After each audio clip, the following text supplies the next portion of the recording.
Welcome to the presentation of the German case study, which is on improving of biodiversity and water quality aspects while limiting the negative impacts on the economic viability of farms in Ningbo County. In the case study, arable farming is the dominating agricultural land use, whereas farms mostly practice conventional agriculture and, currently, implement only few measures that can be considered agro-ecological. Moreover, the case study area is adjacent to intensive livestock regions with high land prices. In particular, the land prices expose farmers to a high degree of economic market pressure. The main sustainability issues in the case study are a low degree of biodiversity and issues with regards to water quality, in particular in terms of the nitrate levels and groundwaters. The central dilemma, which was investigated in the case study, was how to improve biodiversity and water quality while limiting the negative impacts on the economic viability of farms. Given the situation in the area, the case study serves as an example of what is required to initiate the transition process to agro-ecological farming in cases of highly market-oriented farming with low levels of agro-ecological innovation. While carrying out the case study, we applied different approaches involving stakeholders. This includes farm visits, including sustainability assessments by using the tools SMART, Cool Farm Tool, and Compass, but also a total of 5 stakeholder workshops in which further methods, such as multi-criteria assessments or social network analysis, were conducted. Finally, a range of additional interviews with farmers, policymakers, and other key informants were conducted. In the whole process, different key actors were involved, including farmers as well as representatives from advisory services and auditors, trade standard systems, namely Global GAP, the Water Management Association, the Lower Niger Protection Authority, an environmental NGO, the German NABU, the Ministry of Food, Agriculture and Consumer Protection in Lower Saxony, as well as researchers from other EU and national projects. In the process, and after the consultation with farmers and other actors, 3 agro-ecological practices were selected for the further analysis. The practices were perceived as having the potential to enhance the biodiversity and water quality levels in the case study area, and they were identified as practically feasible and generally accepted. The practices include flower and buffer strips on at least 10% of the agricultural area, reduced tillage on suitable agricultural areas, and intercropping of maize and field beans.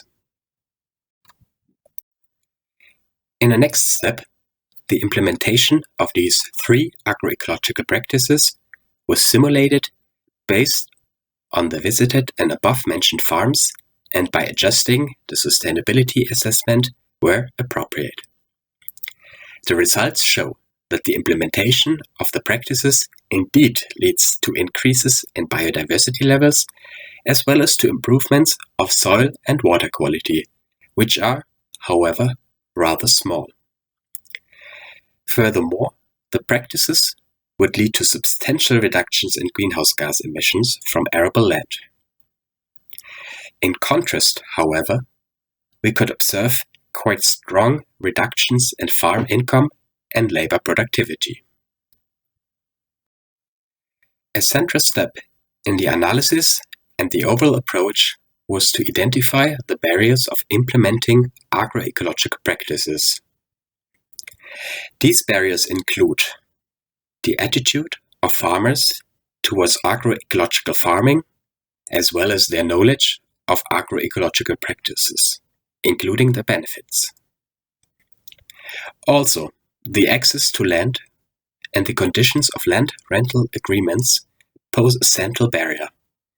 Often, landowners refuse agroecological practices on their land as they fear that the economic value of the land would be reduced. In like manner, farmers fear that land contracts do not get extended when they implement such practices. Another barrier is the lack of added value from agroecologically produced goods, for which the additional efforts are mostly not reflected in market prices, if there is a market for such products at all. Finally, the high bureaucracy, strict control mechanisms, and the lack of flexibility when implementing practices is an often mentioned barrier. An often heard sentence by farmer is, "I'm a farmer and not an office worker." So, how can these barriers be addressed? To improve the agroecological knowledge and induce attitudinal changes, different actions have been identified.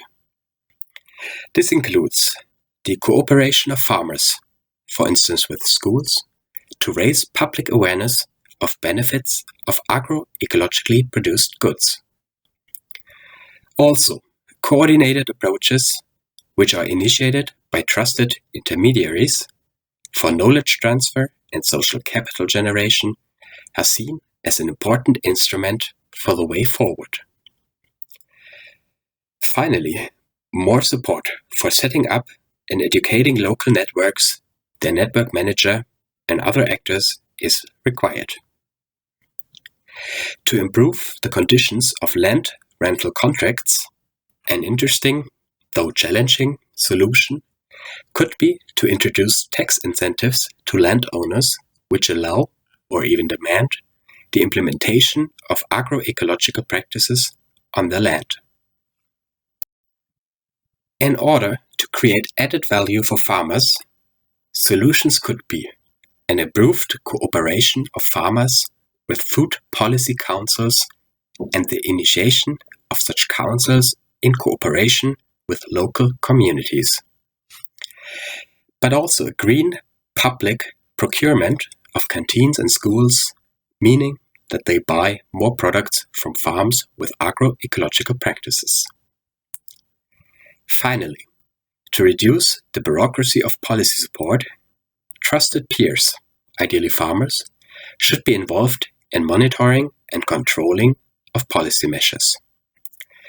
Also, administrative barriers behind the implementation and controlling of instruments should be removed as far as possible. The key lessons learned by carrying out the case study are that solving the sustainability issues in Nienburg requires local champions, such as farming peers and trusted advisors, which act as facilitators for knowledge networks that improve social, cultural, and human capital. Also, it is required to add value to products which were produced in a more agroecological manner, building on the increasing interest in locally and sustainably produced food, and initiating the previously mentioned regional food associations and food policy councils can create markets for agroecological products and enhance the linkages between producers and consumers. Finally, innovative design changes to existing rural development measures, for instance, result-based approaches and the integration of advice into existing agri-environmental programs, are central for solving the sustainability issues.